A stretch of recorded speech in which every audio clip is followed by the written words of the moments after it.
It's an incredibly vital topic, and we must raise as much awareness as we can. Joining me today is a very special guest. We have with us Dr. Susmita Das, a leading consultant obstetrics and gynecology from Aster Hospital, Mankhul, Dubai. Dr. Susmita, thank you for joining us today. Thank you, Priya. I'm so delighted to be with you this evening. And I am also grateful to Policybazaar.com to invite me as a guest. And as a practicing gynecologist, I see a lot of women who are ignorant about their cervical health issues. So today's session, I hope, empowers them with the knowledge about cervical cancer and take a step towards improving their health conditions. Absolutely. So, Doctor, we'll start by understanding what is cervical cancer. Okay, so cervix is the organ that connects the uterus with the vagina. So it is the gateway of the womb, and it goes through dynamic changes throughout the reproductive age group.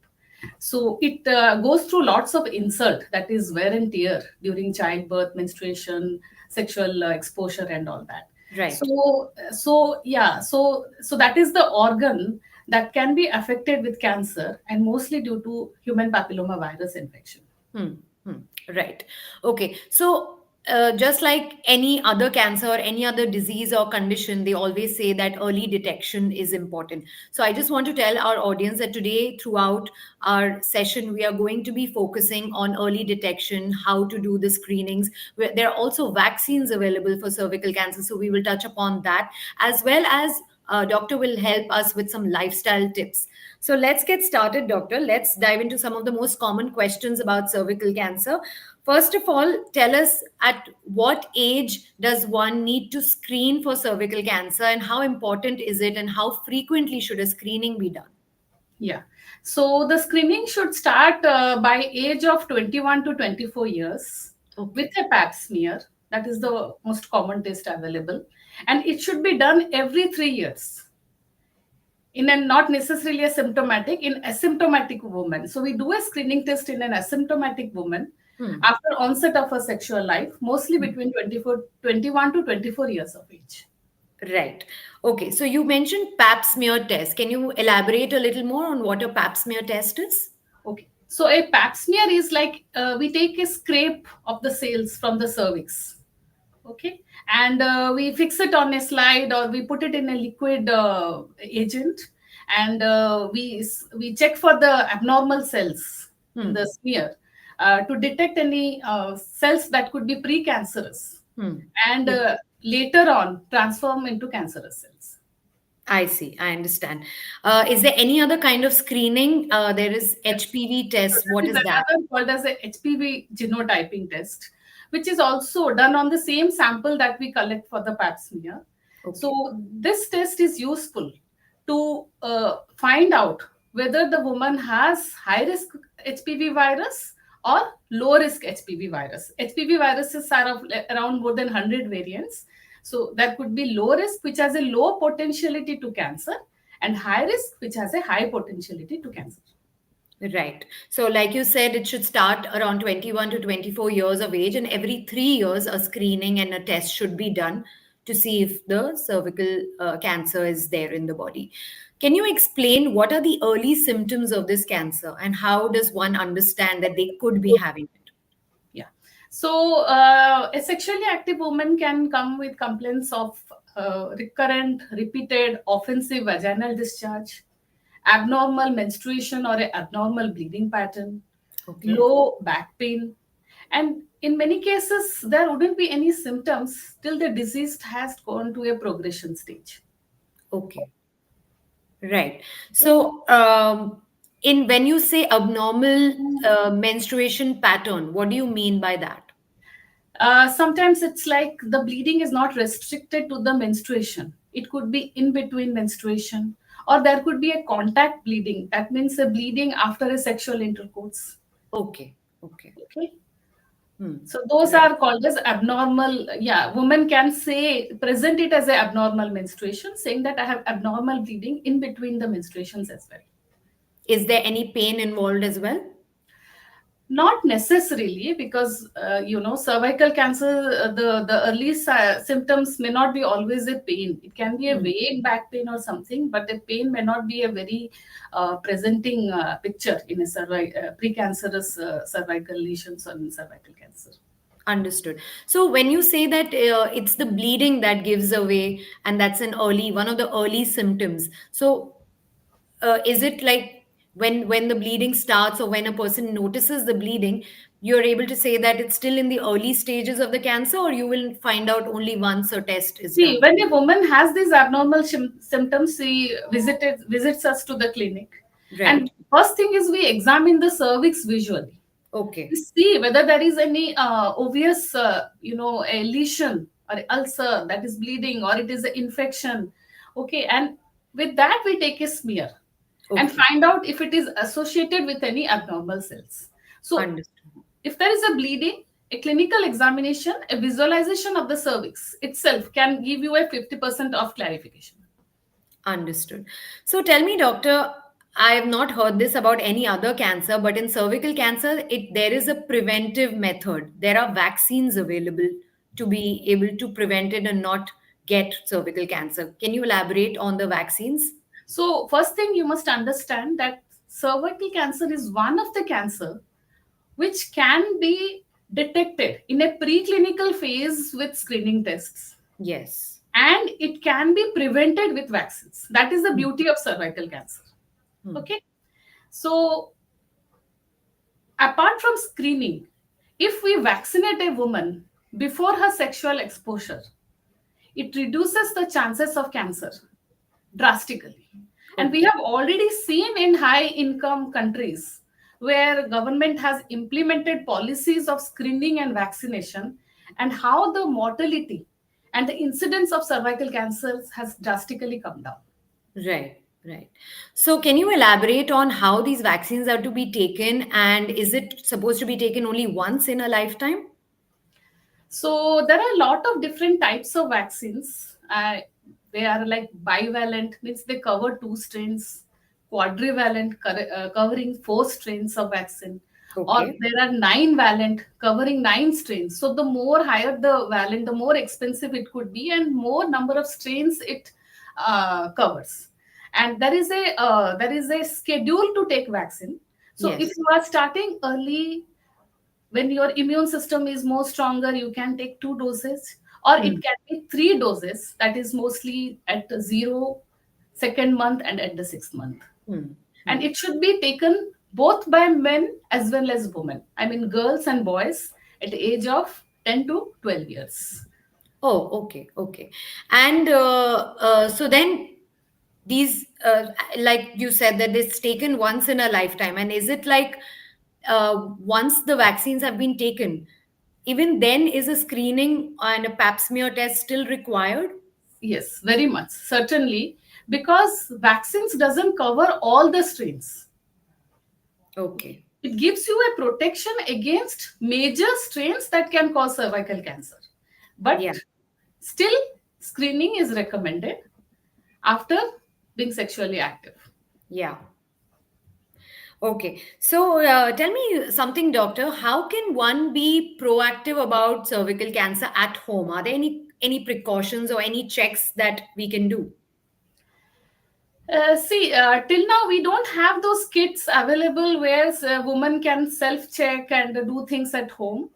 But yes, for the HPV genotyping, woman can self-collect uh, the sample, but that should be in a hospital setting.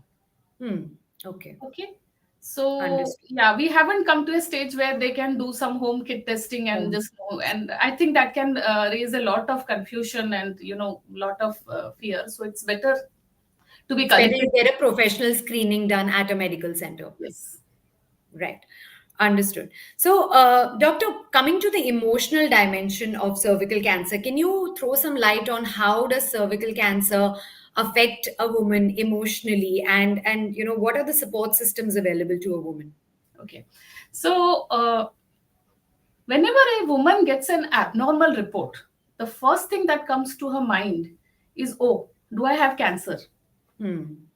So whenever you get a report like this, there are You face a sexual guilt, a feeling of you know uh, like blaming yourself, self blame, or you may have a concerns about fertility. Right. So it is very important that the woman should be given a proper understanding of the understanding about what the report means, True. and she should be clearly enlightened that there is a treatment at every stage, and as well as there are websites available like national cancer health websites. There are there are UK guidelines, there are ACOG guidelines which have patient information leaflets. So Hmm. when you go there, apart from discussing with your medical practitioner, we also give them those links to the websites where Hmm. it is very concisely and very clearly mentioned in the patient's own language, Hmm. details about the screening tests, the reports, and the treatment. Okay. And doctor, now since we've spoken about the prevention and the vaccines and at home checks or symptoms and early detection, let's say we miss all of that and it goes to a stage where it a person finds out that they do have cervical cancer. What are the different cures available? Is there surgery? Is there some kind of a therapy available? And can it be reversed? And can it be removed from the body? Please tell us that. So when they have a abnormal smear, we have to see whether it is in a precancerous or in a cancerous stage. If Okay. the woman is still in a precancerous stage, doing minor procedures like ablative procedures like cryotherapy, laser therapy, those things which does not interfere with her reproductive capability. Hmm. Then there are minor excisional procedures like large loop excision of transformation zone. And apart from that, when it goes to actual cervical cancer, then it goes to staging and treatment, and even treatment like removal of uterus and the cervix Oh. uh, is possible till stage 2 stage. And after that, radiotherapy, chemoradiations, and all comes to picture. So that is a very long you know timeline before a Hmm. woman actually lands up in a cervical cancer and needs a treatment, if she Hmm. does her screening and gets it treated at the precancerous stage. Okay, got it. So, doctor, I've already started receiving questions from our viewers, so I think it's time to take them, and then we'll come back to my own questions a bit later. So, first question is from Nupur. She wants to know, does cervical cancer impact fertility? Not always. When it is in a very early stage, woman can be treated and she can still get pregnant. Okay. Another question is, do we how regularly can we check for these symptoms, at home before visiting a medical center?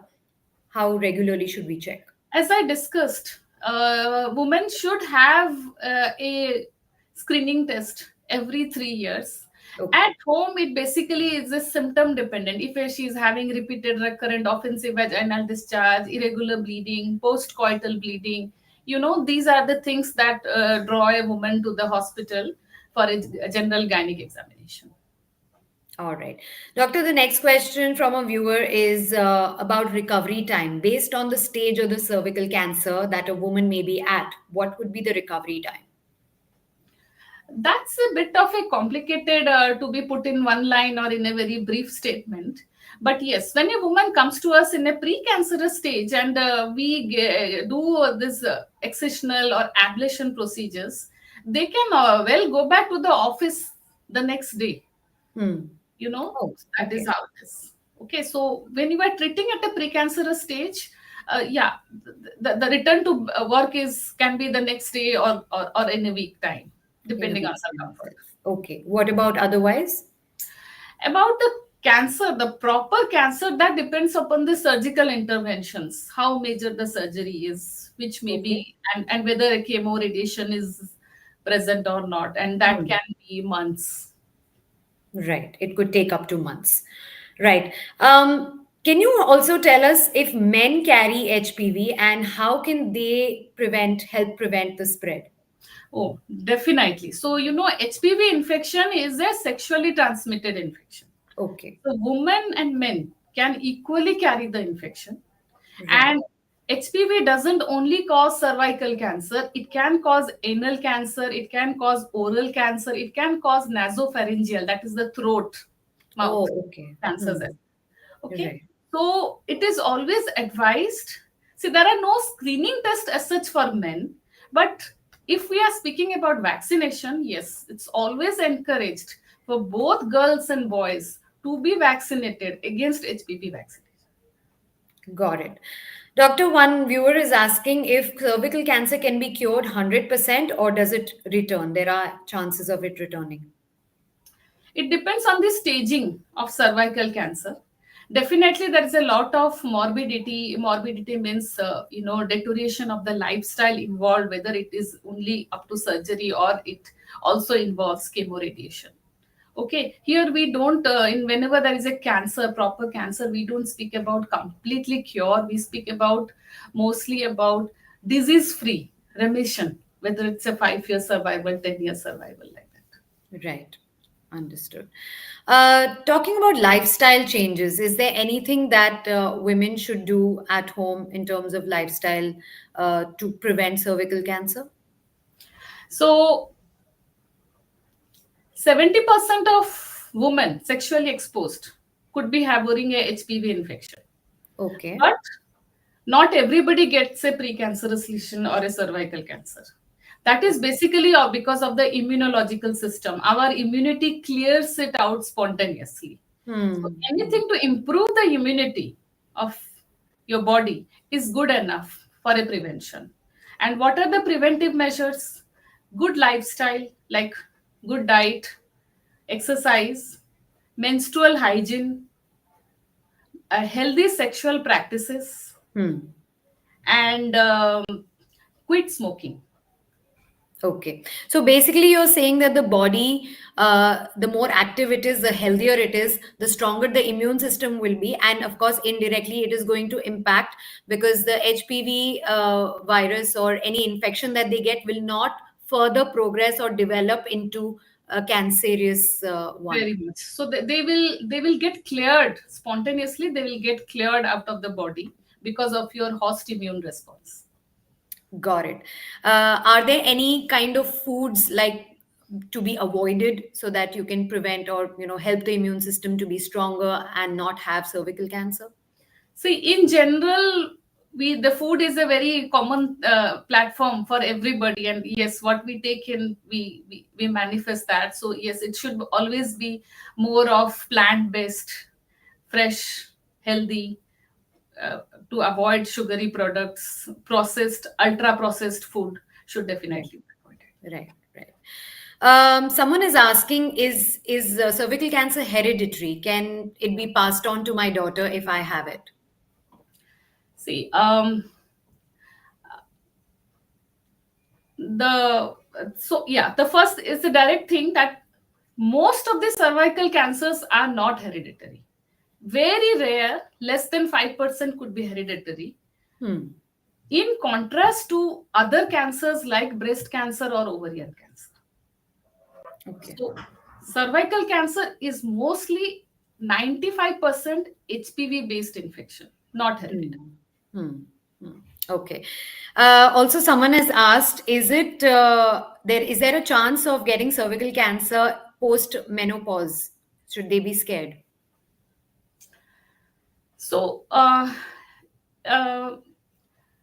so what happens is that if a woman has a persistent HPV infection, high risk infection over a long period of time, Hmm.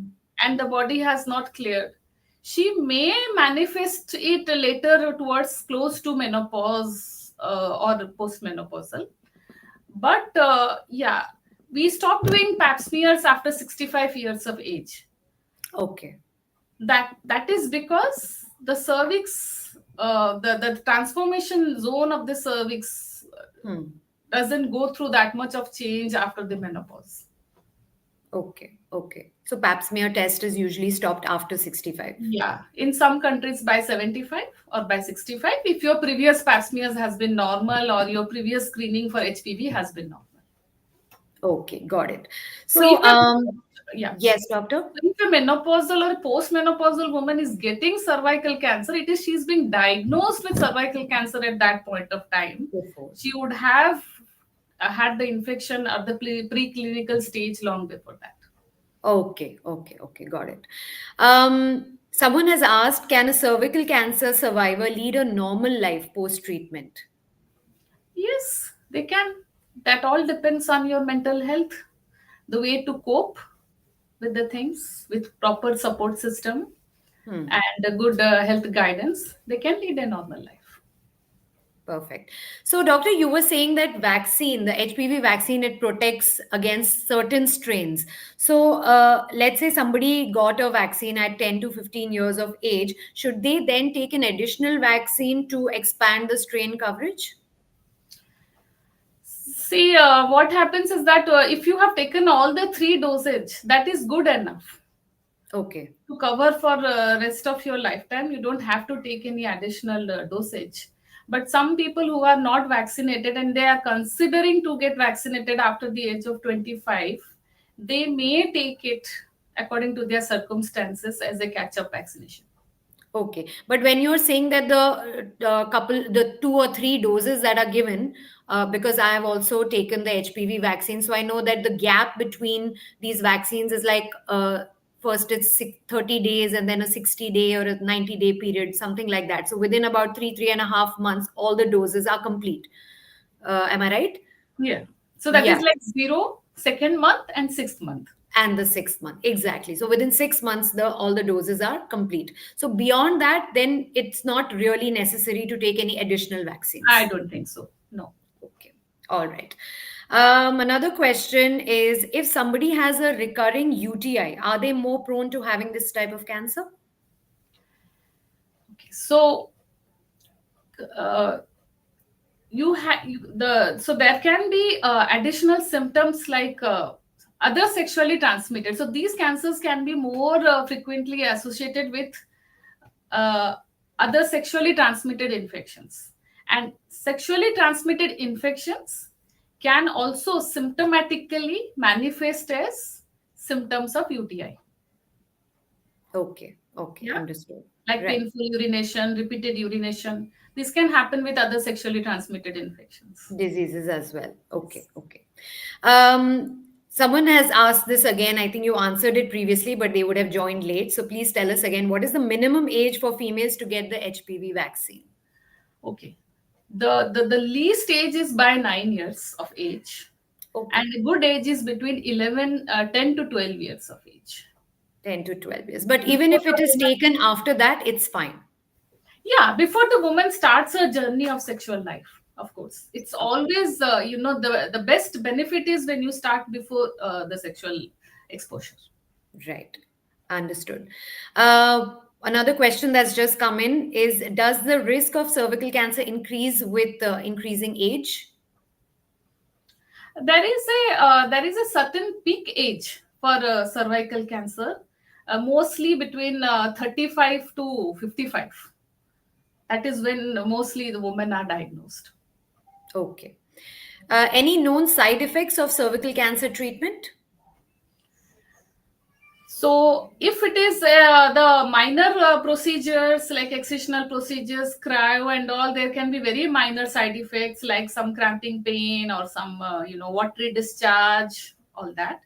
Hmm. And when we go to the major surgeries like hysterectomy, lymphadenectomy, or radiation, chemotherapy, Yeah. definitely the side effects could be even more like problems with bladder dysfunction, uh, Hmm. post-operative morbidities are a lot accordingly. Yeah. Okay. Doctor, one more question is, if I do get an abnormal screening test report, what would be the next steps for me? So we have to see that whether this is an isolated report or you had a similar report before also. Like since how long this abnormal report is going on. Okay. Okay. So it's You should not, see it's, you don't base your on uh, one on random just one report. You need to single report. monitor it. You need to see that since how long this has been happening, and what how the cervix looks, and how was the previous report. Like, she had a pap smear 3 years back and it was very normal, and now it's just some minor abnormal occasional cell scene. So she doesn't need to panic about it. So we have to see that since how long it's been. She has to see her medical practitioner to get a clarity about her reports, Hmm. that at what stage she is in and Hmm. what are the treatment options. Hmm. Or it just only needs a surveillance. That is the Hmm. monitor. Not every abnormal report needs to be treated. It's called as over treatment. So it is Hmm. very important to understand that what was the previous report, what is the present report. Hmm. Is it really, does it need a treatment, or it just needs a surveillance? Surveillance. I think that's a very important point you're making, doctor, because generally, whenever we see an abnormal report, and that's not just with pap smear, but I think any kind of parameter that we get tested, and we see that there is a high or a low number, it's beyond the normal range, we just tend to panic and we immediately start reaching out to our doctors. Or the worst is when we start Googling it, and then Yes. we start seeing all sorts of diseases that we assume our body is having, but that may Try or to may not put be true. yourself into one of the criterias and diagnose, and then start thinking, treating. Yeah, that's there. Yeah. Exactly. So yeah, you're It absolutely is right, and I important would, to know the course of disease process, right? yeah. And then and see in what time frame you need to treat it. Yeah, yeah. I think even with something as serious as cervical cancer, you rightly said that even if there's one no, abnormal screening report, you don't need to panic. You need to see what was your report 3 years back or whenever last you did it, and if you're really having any symptoms, and then visit a medical professional and take their guidance and understand what to do next. Yeah, yeah, true. Right. Another question I've just received is okay, this is again, you'll have to repeat it for, I think, our viewer who has joined in late. How often do women undergo cervical cancer screenings? So if we are doing a pap smear that is between age 21 to 24 years, it should be repeated every 3 yearly. After 30 years, we do HPV testing as well, or that is called as co-testing, which is combining pap smear with HPV testing.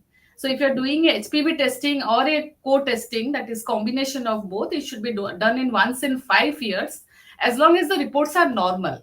If your report comes out to be abnormal, you may have to do it more frequently. That is at least yearly. Okay. One more question is coming. How long does it take for cervical cancer to develop?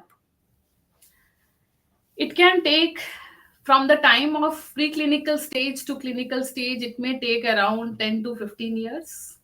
So Oh, that is why it is important for a surveillance, vaccination, screening test. yeah, yeah. Okay. Um, Okay, again, I think we know the answer to this question, but I would like you to say it. Which treatment to go for so that I have the least impact in living my life normally? Healthy lifestyle is the best intervention you can do, and responsible sexual practices. Hmm. Okay. Using condoms does not completely protect, but at least reduces the impact of HPV transmission. Okay. All And right. the So, specific treatment depends on the stage. exactly. Yeah. So, depending on the stage you're at, there may be a minor treatment required or a major one, and and the side effects and the recovery time, it all depends on that, and it all depends on your mindset of how quickly you can return to normalcy. Yes. Okay, right. So until we get some more questions from our audience, there is a myth busting rapid fire that I want to do with you. So I will give you some statements that I have over here, which are believed to be true. Maybe you can bust those myths and explain why it is a myth. Um, First one is pap smears are painful. No, but maybe uncomfortable to certain women who are towards menopause or had previous treatment on this on the vagina. Okay. Maybe, but not always. Not painful. Okay. Okay. Would you be able to slightly elaborate on how a pap smear test is taken, just for our viewers to understand? So, generally, a woman is comfortably placed on the table in a lithotomy position, and we have speculums that gently retracts the vaginal wall.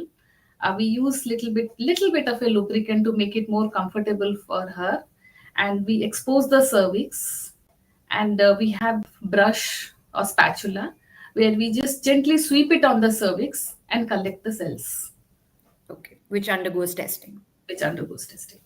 And what about HPV test? Is that a painful one or how is it No, taken? it's the same sample that we collect for the pap smear can be also sent for HPV testing. But sometimes a woman may not be very comfortable to expose the cervix and all, then they can collect the self collect the sample, but that should be in a hospital facility and that can be sent for HPV testing as well. Okay, got it. Next one is the HPV vaccine is only for women. Is it a fact or a myth?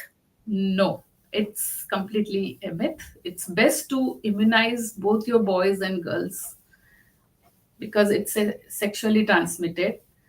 So it is here not, we are not only talking about cervical cancer, we are talking about other associated cancers as well, Hmm.